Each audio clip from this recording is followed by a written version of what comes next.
Hello, everyone. Good morning, good afternoon, good evening, from wherever you're watching us from. I hope and I believe you're doing well and ready for an interactive session from my end. I am Alice Maina from the Kenya School of TVET, pursuing a diploma in training, that is food and beverage course, and I'll be so glad to have you with me through this session that we're going to look at the inclusive training strategy under the universal design for learning.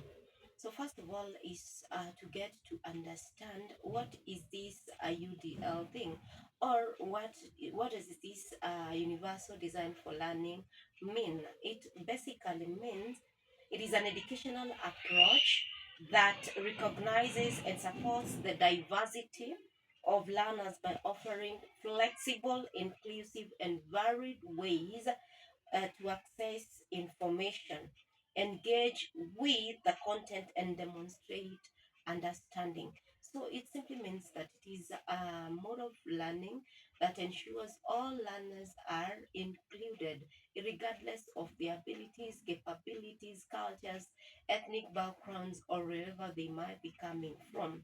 So, in simple terms, it means it is a teaching approach that designs learning experiences to accommodate the wide range of differences among learners.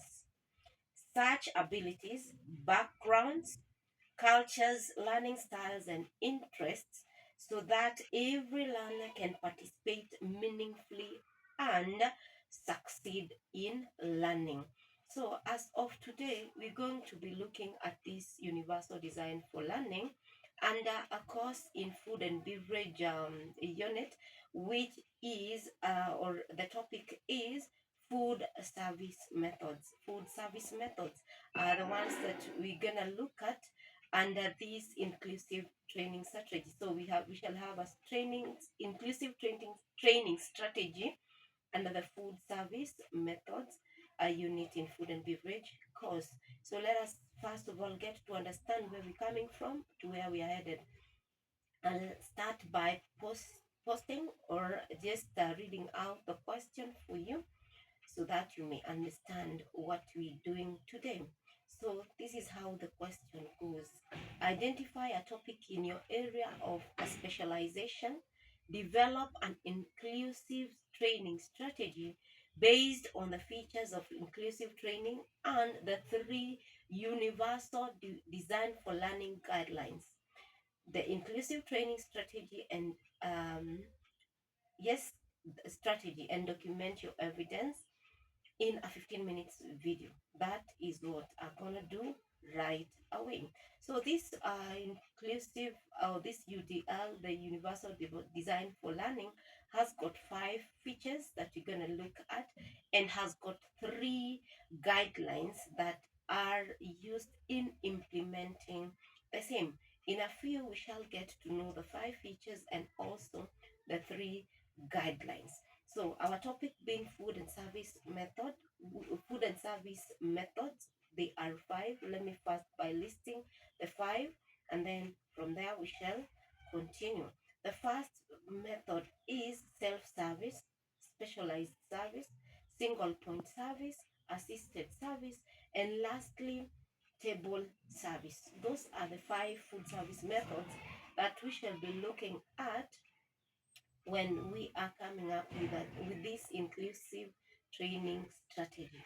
So we shall first of all look at the basic 5 food service methods, how they shall be incorporated with these 5 features of the universal design for learning.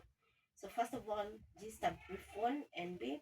Inclusive training ensures that every trainee, regardless of ability, learning style, language, background, or pace, can participate and learn and even succeed without any challenges or difficulties. That one we have had and we've gotten to understand to that point. So the first thing that we shall look at is the first feature under the universal design for learning, which is the first feature. The first feature goes like this, or it is a learner-centered approach. It uses a learner-centered approach. What does that mean? It is learner-centered. It is more interested or more into a student getting what they require, or maybe meeting the needs of a student. So let us get to understand more on the learner-centered approach. Begin by identifying. So we are looking at how we shall come up with this inclusive training strategy. So under the learner-centered approach, first of all, identify trainees' prior knowledge of food service setting, that is a home, school, or residence. Get to understand what does this learner know about the food service methods. Then, after getting to know, give trainees choices in learning activities. How? You can do it through videos, demonstrations, peer, or role plays. We still are looking at this a universal design for learning the food service methods under the feature learner-centered approach. We have gotten to know what the student knows, and then we have also gotten to give them choices in the learning activities. We have given them a video that shows the food service methods, or we have just decided to tell them you can just go ahead and role play on the different types of food service methods. And lastly, on the learner-centered approach, allow flexible pacing during practical tasks such as plate setting, tray carrying, and service sequence uh, practice. So what does that mean? You allow flexible pacing during practical tasks. Allow the students to have enough time to carry out the different tasks that are involved with every food service method so that they may be able to practice and showcase their skills. And then we have the next feature B, accessible learning environment. Apart from this universal design for learning being learner-centered, it should also ensure that the learning environment is accessible to who? To the trainee, to the learner. So keep walkways clear for mobility and safety during service practice. When they are doing or they are carrying out their practicals, ensure there are clear gangways and pathways to enable them to carry out their practicals without any difficulty. Then use clear language with visual cues for trainees who struggle with reading or who speak English as a second language. So you can be in a position to include all the students by ensuring that you use different languages. You can use English, you can use Swahili for those probably that do not understand English so that they may feel included. Remember, it is an inclusive mode of learning. Ensure equipment, that is trays, serving utensils, are easy to grip for trainees with fine motor challenges. So ensure that all the trainees can access all the equipments that are required for learning purposes. And then we have feature number 3, differentiated instruction. Differentiated instruction. Provide multiple ways to learn each service method. Provide multiple ways to learn each service method. Remember, not all students get to understand things the same. There's one who is a fast learner, there's another one who is a slow learner, there's another one who learns by just seeing whatever is being done. So remember to use differentiated methods of delivering or differentiated instruction. That is, you can have self-service, that is demonstrate, or maybe have a photo charts or just a buffet layout. Then for specialized service method, you can have a hands-on practice with trolleys or tableside preparation.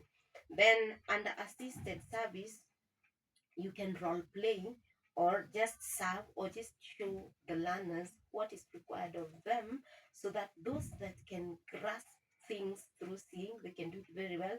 Those that are fast learners, they will definitely capture everything, and those that are slow learners, they will still have something because you have ensured that all have been included. Then feature number 4, collaborative learning. Pair stronger trainees with those needing support during role plays. Use small groups for table service practice so learners support and observe each other. Encourage peer feedback to build confidence and communication. Ensure that this learning session or this learning experience is collaborative and all the learners have felt like they're part and parcel of this learning activity. Then feature number 5, flexible and fair assessment. This is when you are assessing the learners, when you are assessing them. Assess them according unto what? Their abilities. Allow trainees to demonstrate understanding in different ways. So do not use like a specific method to assess all of them. Remember, they've got different abilities and capabilities. So use differentiated methods of assessing. You can use practical demonstrations. You can decide to use verbal explanation. You can use written notes. You can use checklists or diagrams. So those are the different methods under which you can use to assess students on how they have gotten to learn on the food service methods. Then on the guidelines, the UDL Universal Design for Learning guidelines in how they are applied. The first one is multiple means of engagement. Multiple means of engagement. So how to motivate trainees and keep them interested. So you must ensure that you motivate them, ensure they are interested all through the learning session. Then guideline number 2, multiple means of representation.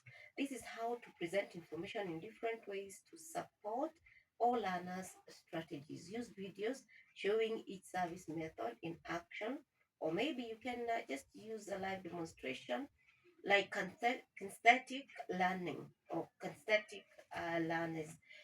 So that is the second guideline, the multiple means of representation. Then we have the last or the third guideline, multiple means of action and expression. What does that mean?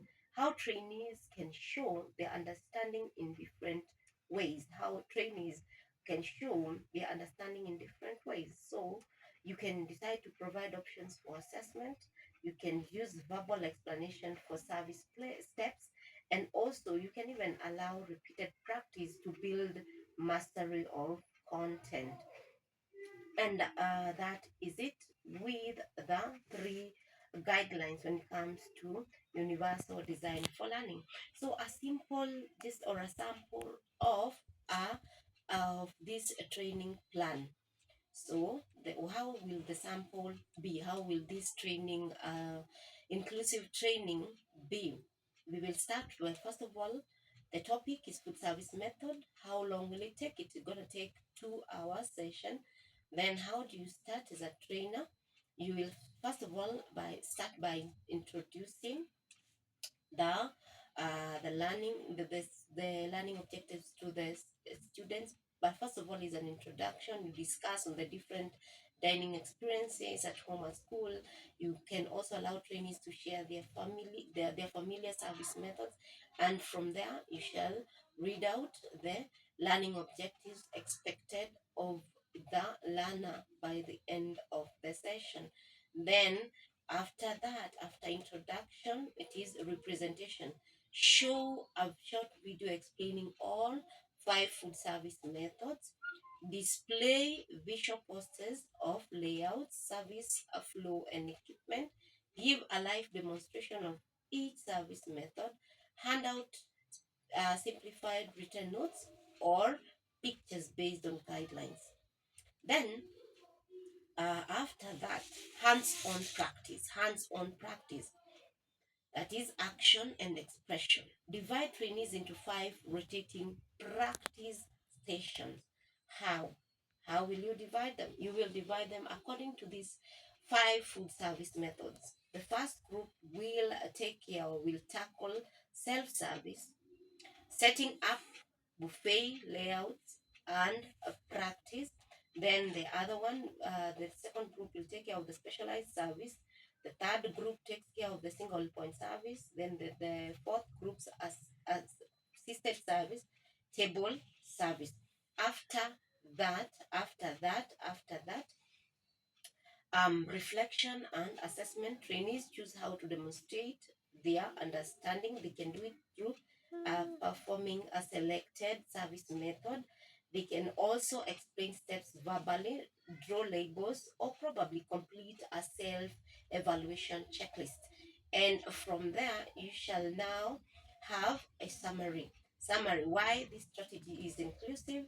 This training strategy is inclusive because respects different learning styles, offers choices in learning assessment, uses visual, audio, text, and hands-on method, allows flexible pacing and supportive peer interaction, and also ensures no trainee is excluded due to ability of learning preferences.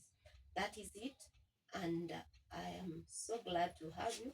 Thank you so much for being here with me. Be blessed.